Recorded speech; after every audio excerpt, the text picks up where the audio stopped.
right, I've got another video here to talk about the special session that's been proposed by a number of the Freedom Caucus in the legislature. I'm going to show you what they have proposed and get to that. So they're proposing a return of surplus tax revenue of $230 million. I'm fine with that. That's a great idea. I think they also want a taxpayer Bill of Rights, also called TABOR. We tried that in the legislature this last session in 2023, and it failed. There wasn't enough votes. I would have supported it, but right now we don't have the votes for it. That's listed out here. And I know this is a little fuzzy. I'll try to zoom in a little bit on it here in the next screen, but it's still a little fuzzy. Property tax mill levy clarification. I think that's a fine thing to do too. It's just I think we got to do a lot of this stuff during a regular session when we have more time than a day or two. And we need the votes to be able to do it, and we didn't really have the votes to do some of this in the last session that we had. So then reducing the 95 mills, I'll read that. In order to provide permanent property tax relief, we propose to cut the 95 mills in MCA Title 20, Chapter 9 to 85 mills. This will reduce the amount of property tax collected. They do say this. I disagree that this is true, but since education funding is derived from the funding formula and is appropriated by the legislature, education funding will not be affected by this change. That may be so, but to make up the same number of dollars, you have to come up with it from somewhere. So I'll talk about that a little bit too in just a second. Scene 3, you can see this a little closer here. Return surplus tax revenue, taxpayer Bill of Rights, property tax mill levy classification. I think we ought to do a lot in this section, but I don't think we're going to be able to get consensus on what I think we ought to do on that in 2 days, or special session worth of time.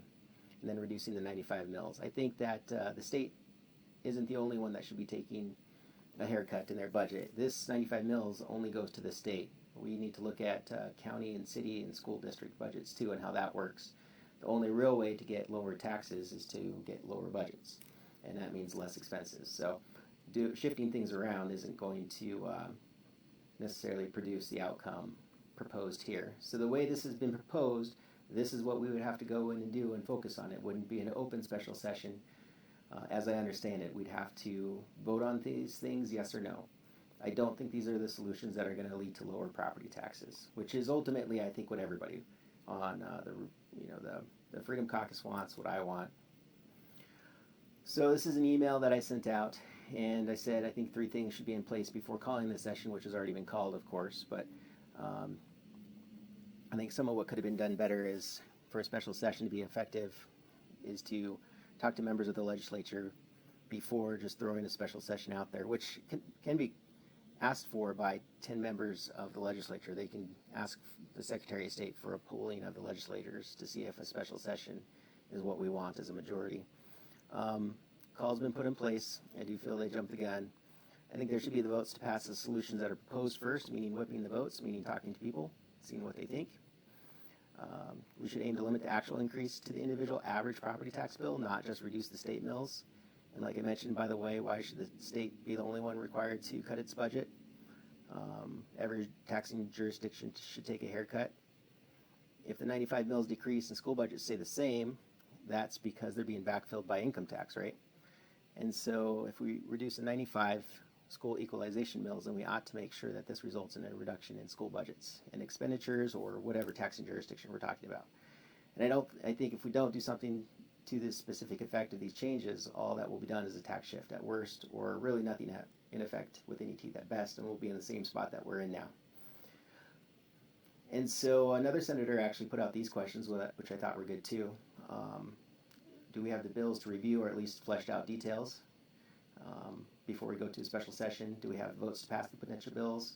Will the governor sign the bills? That's important, because he'll have to sign the bills at the end of the line, even if we pass something at the legislature. What do we know about his team's thoughts? Hasn't even talked to the Senate and House staff to plan for the session. The House floor is out of commission because it's being remodeled at the moment. And so what are the alternative plans? And then if the issues are urgent, I agree with this, we can effectively deal with them better in a regular, longer session. And then again, the votes, are they there? And And so I think those are some of the key questions that I have, that Senator McGilvery was thinking about too, that I just came across an email about.